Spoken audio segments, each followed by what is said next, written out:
Estamos de regreso con información de último minuto porque se ha confirmado el expresidente peruano Alberto Fujimori falleció a los 86 años luego de que se agravara su estado de salud.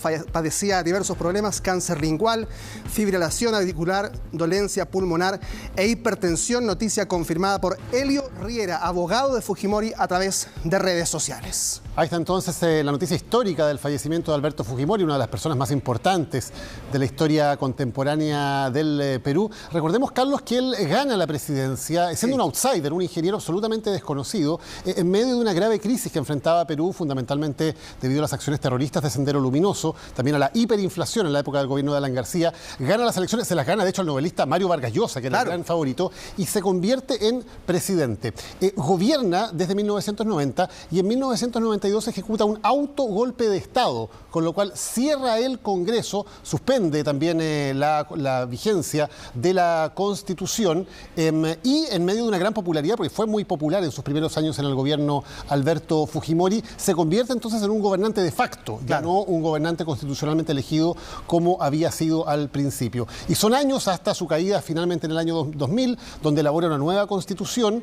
Son años también en que en un primer momento tiene una situación económica importante Perú, pero luego comienza a caer en una crisis también marcada especialmente por violaciones a los derechos humanos y por la corrupción junto a su sucesor Vladimiro Montesinos. Razón por la cual fue condenado a 25 años de cárcel y recibió un indulto por razones humanitarias en el año 2017, una decisión que fue restituida en diciembre del 2022 por el Tribunal Constitucional en contra de las órdenes de la Corte Interamericana de Derechos Humanos, así que estaba cumpliendo esos 25 años por los cuales había sido condenado. Sí, en pantalla el tuit de Keiko Fujimori, su hija, dice: después de una larga batalla contra el cáncer, nuestro padre Alberto Fujimori acaba de partir al encuentro del Señor. Pedimos a quienes lo apreciaron nos acompañen con una oración por el eterno descanso de su alma. Gracias por tanto, papá, con los nombres de los hijos, los hermanos Fujimori. Recordemos que Keiko es quien había seguido la línea política en primera línea, incluso con candidatura presidencial de por medio, pero claramente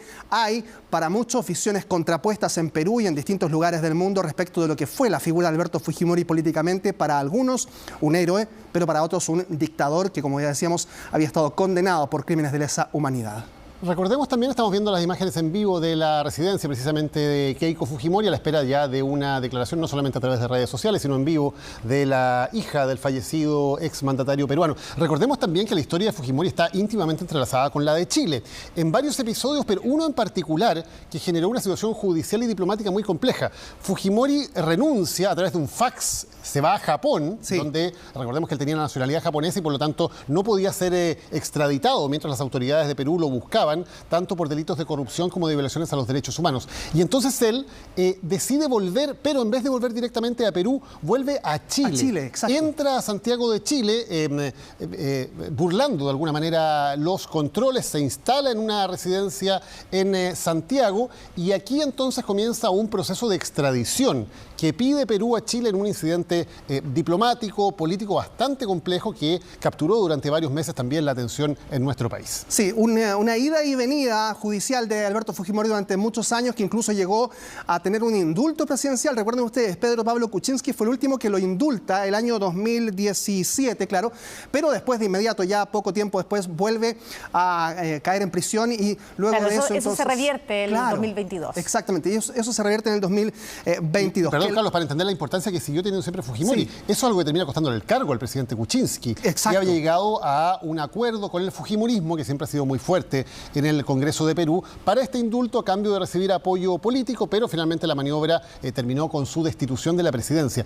Aunque no volvió al gobierno el fujimorismo, porque Keiko estuvo muy cerca de ganar elecciones, pero nunca ha logrado ganar elecciones hasta ahora, siempre fueron una de las fuerzas más importantes en el Congreso y muy fundamentales, por lo tanto, para permitir que presidentes gobernaran o bien para hacerlos caer. Y sigue viva la posibilidad política de Keiko Fujimori, porque ella misma ha anunciado que se va a presentar para las elecciones del 2022 2026. Claro, de hecho lo que había advertido Keiko Fujimori era que su padre iba a ser candidato presidencial con miras al 2026. Más allá del estado de salud delicado o de la avanzada edad, de las enfermedades que ya se sabía padecía y de las que estaba en amplio tratamiento, era tan fuerte la figura del propio Alberto Fujimori, que todavía contaba con cierta base de respaldo, que hacía pensar que él todavía estaba en condiciones de ser candidato presidencial. Pero lo cierto es que había muchísimo escepticismo respecto de esa posibilidad certera, no por el tema político, sino que precisamente por el tema del estado de salud, de las enfermedades que padecía, entre ellas el cáncer. De todas maneras, había una intención allí, probablemente, en términos políticos al menos, para Keiko Fujimori después heredar ese capital político y llevarlo entonces a una candidatura, que es lo más probable, vamos a decir, que ocurra. Claro, Keiko estuvo muy cerca de ganar, de hecho, las últimas elecciones, donde se enfrenta en la segunda vuelta frente a Pedro Castillo, el profesor rural que termina ganándole, y finalmente lo que ocurría era que siempre las fuerzas antifujimoristas se unían, que es lo que pasó en el caso de Castillo, fuerzas muy diversas políticamente, se unían para evitar que el fujimorismo volviera a la presidencia, considerando que podía ser muy grave para la democracia peruana que, de alguna manera, la familia del exdictador volviera, ahora por la vía de los votos, a la presidencia. Y eso es lo que siempre había evitado, por diferencias muy pequeñas en algunos casos, que Keiko Fujimori pudiera volver al gobierno. Además, Keiko siempre había prometido que de volver al gobierno, de ser presidenta, su primera medida iba a ser precisamente indultar a su padre. Bueno, reiteramos entonces, ha muerto Alberto Fujimori a los 86 años. La imagen que ustedes están viendo en el interior, en la parte inferior de la pantalla, es la casa de Keiko Fujimori. Allí estaba precisamente en los últimos días el ex mandatario, y también, por supuesto, atentos a cualquier tipo de anuncio que se haga respecto de ceremonias. Desde el Palacio en Lima, Palacio Presidencial, sabemos que estamos atentos también. Hay equipos allí de Panamericana Televisión, nuestro canal aliado, que está desplegándose para saber cualquier reacción que haya del gobierno. Que la historia juzgue mis aciertos y mis errores. Esa es una de las últimas frases que quedó en la memoria de Alberto Fujimori, porque a los 80 años, cuando cumple esa edad, es que él decide, ya estando en Perú, hacer una serie de memoriales, hacer una serie de rememoranzas de una vida que ha sido, como tú mencionabas, Daniel, muy polémica, muy controversial, pero con una figura todavía muy preponderante en la política a nivel latinoamericano incluso. Claro, muy controvertida por lo que recordábamos. Él asume en un momento de profunda crisis en Perú, una crisis tanto económica debido a la hiperinflación que había en ese momento, fines de la década del 80 en Perú, una crisis de credibilidad de todo el sistema político, que es lo que permite que una persona totalmente desconocida, Alberto Fujimori era un profesor universitario, un ingeniero sin militancia política, sin que se conociera realmente cuáles eran sus planes, y aparece como el candidato que podía enfrentarse a Mario Vargas Llosa, novelista, luego premio Nobel de Literatura, que era el candidato de las fuerzas tradicionales de la centro-derecha en Perú. Y Fujimori finalmente termina siendo apoyado por fuerzas de izquierda en gran medida para evitar que Vargas Llosa llegara a la presidencia. Luego, claro, da a conocer un programa económico más bien neoliberal, de reformas liberales muy profundas por un lado, y también de un combate muy fuerte contra el terrorismo, contra Sendero Luminoso. Logra la captura de Abimael Guzmán, el líder de... Recordemos esa imagen, de Fujimori visitando el lugar donde había caído Abimael Guzmán, y la imagen de él mirando el cadáver es una imagen que va a quedar como parte de la historia. Ese es el caso de los rehenes. De los rehenes de Tupac Amaru. Tienes toda la razón. Cuando se toma la residencia del embajador de Japón. Y esa es una imagen que se utilizó mucho en esta campaña de lucha contra el terrorismo. Sobre todo porque en los últimos años Perú había estado teniendo muchos problemas asociados a Sendero Luminoso. Y después de Fujimori no ha habido una estabilidad tampoco ni política ni económica tan sólida en Perú. Recordemos que todos los expresidentes han tenido distintos problemas legales en ese país. Por corrupción principalmente, por el caso Odebrecht y otros tantos también, donde los presidentes han ido cayendo uno tras otro. A propósito de Sendero Luminoso, que lo mencionaban ustedes, una coincidencia mencionaban en redes sociales hoy muchísimas personas cuando se hablaba del estado de salud de Alberto Fujimori. Hace 3 años, un 11 de septiembre, murió Abimael Guzmán, el líder de Sendero Luminoso, exactamente un 11 de septiembre, tal cual como es en esta jornada. Abimael Guzmán, que luego fue exhibido en una jaula, ¿no? Sí. Después de ser arrestado, y que luego pasó largo tiempo en una cárcel hasta su fallecimiento. Recordemos que además Fujimori alcanzó a estar junto a otros expresidentes en la cárcel. Cuando el expresidente Castillo es destituido después de intentar un golpe de Estado, eso fue el año 2022, Castillo llega a la misma cárcel en que estaba. Exacto. Precisamente todavía en ese momento Alberto Fujimori, que estaba cumpliendo entonces penas, como decíamos, por casos de corrupción. Recordemos los Vladivideos, donde su estrecho asesor Vladimiro Montesinos había montado toda una red de corrupción y de influencias y mantenía registros en video de todas las personas que le pagaban coimas o que había tráfico de favores, de modo de luego poder extorsionarlos. Cuando cae Vladimiro Montesinos es allanada su vivienda y aparece entonces toda esta colección de videos en que aparecen muchísimas figuras importantes de la política y de la empresa del Perú negociando favores o entregándole coimas a Vladimiro Montesinos. Y luego de caer Montesinos, poco después cae también Alberto Fujimori. Ahora, y a eso se suman los delitos de lesa humanidad. Exactamente, sí. Los defensores de Alberto Fujimori, de todas maneras, a propósito de la economía también que tú mencionabas, Macarena, defienden cierto legado de Alberto Fujimori, mencionando que él fue el que finalmente llega con este modelo neoliberal, a semejanza también de lo que estaba ocurriendo en la llegada a la democracia en Chile, también aplica ciertos modelos económicos similares en Perú, que luego fueron heredando, con problemas más, problemas menos, los otros presidentes que le siguieron, pero que fue generando también, para quienes, insisto, defienden el legado de Alberto Fujimori, el modelo económico bastante sólido que después se ha destacado en este siglo en Perú, que se ha separado un poco de la crisis política. Mientras los políticos y la clase y los presidentes han ido avanzando con muchísimos problemas, con una caída tras otra en el gobierno, a nivel económico, Perú fue paulatinamente solidificando un modelo que le ha permitido estar en posiciones de liderazgo, al menos macroeconómicas, similares también a Chile en algunos momentos. Claro, recordando que él heredó una hiperinflación tremendamente dramática, que fue una realidad que vivió a fines de los años 80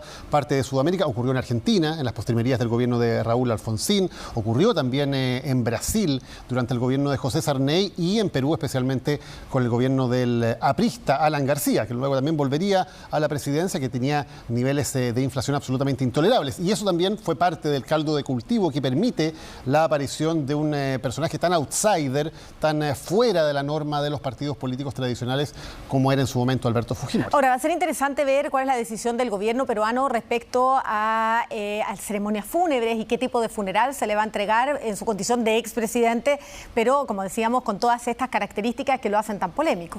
Sí, y efectivamente ahí hay un punto, porque si bien para muchos se le considera un dictador, de todas maneras constitucionalmente habría que ver si corresponden los funerales de Estado. Todo indica que sí, más allá de los avatares que haya y respecto de lo que ocurrió también con esta figura y todos los crímenes de lesa humanidad que les han sido adjudicados y de manera perentoria también judicialmente condenados. Así es que habrá que ver qué ocurre también en ese sentido, porque los símbolos fúnebres son muy potentes cuando se trata de figuras como la de Alberto Fujimori. Y especialmente en un país que está muy convulsionado políticamente. Recordemos que está gobernando Dina Boluart, quien no fue elegida por voto popular, era la vicepresidenta de Castillo.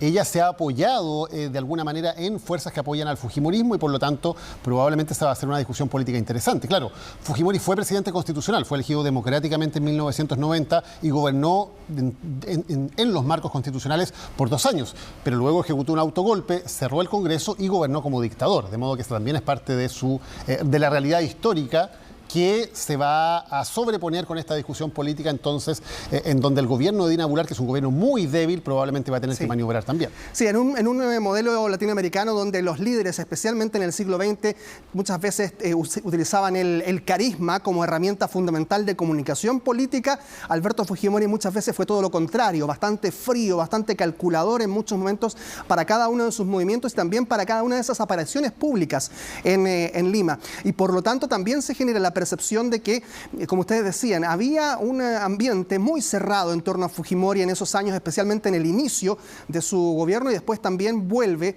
esa misma sensación cuando comienza a caer su figura, con muchísimos colaboradores estrechos, muy cercanos, y donde no se transmitía más allá lo que pensaba Fujimori, lo que quería manifestar y también los pasos que iba dando políticamente. Esa cofradía en torno a Fujimori fue parte de lo que le permitió también seguir con vida política, al menos durante muchísimos años. Una noticia que se acaba de confirmar, está toda la prensa en las afueras de la casa de Keiko Fujimori, quien fue a través de las redes sociales quien confirmó el fallecimiento de su padre. Estamos a la espera de las reacciones y la información respecto a cómo van a realizarse los funerales para el expresidente de Perú. Carlos, volvemos contigo después. Volvemos con Carlos Grech para profundizar en la información que les entregábamos en vivo hace algunos minutos, la confirmación de la muerte del expresidente de Perú, Alberto Fujimori. Así es, teníamos algunas dudas respecto, por ejemplo, de lo que iba a ocurrir con las exegias del expresidente. Es tal la división que hay respecto de la imagen de Alberto Fujimori en Perú, que hay dos diarios principales, La República, El Comercio. La República habla del expresidente, perdón, habla del exdictador, y El Comercio del expresidente. Esa es la división que también en la sociedad peruana existe.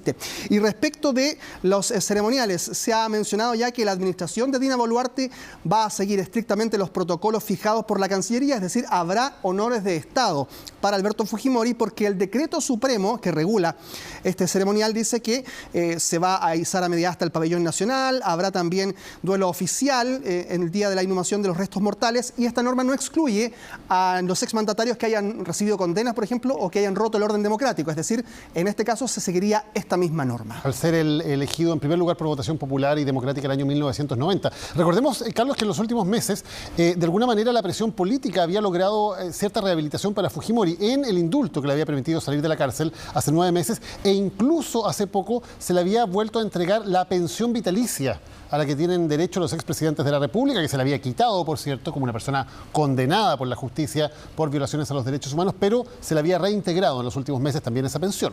Claro, había ido y venido de la cárcel. La condena era en total por 25 años, pero el año 2017 esto es por delitos de lesa humanidad, por violaciones a los derechos humanos, en casos conocidos como La Cantuta, que es una matanza en una universidad, y también Barrios Altos. Y luego se le dio un indulto en el 2017, volvió a la cárcel porque se retrotrayó ese indulto, y luego el 2023 nuevamente sale en libertad.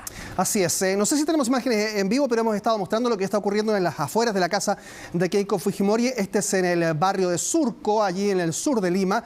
Ahí están viendo ustedes esta imagen. Ha habido revuelo durante toda esta noche, pero todavía no hay ninguna declaración oficial personalmente por parte de la familia. Ya sabemos que a través de Twitter Keiko Fujimori fue la primera en anunciar la muerte de Alberto Fujimori, pero por ahora no hay ningún tipo de declaración. Hace una semana empeoró el estado de salud de Alberto Fujimori, de acuerdo a lo que indican las fuentes oficiales, padeciendo de cáncer. Recordemos entonces que después de eso no ha habido otra comunicación hasta que esta tarde se supo que incluso un sacerdote visitó la casa, y luego de eso la información que hemos contado aquí durante esta noche.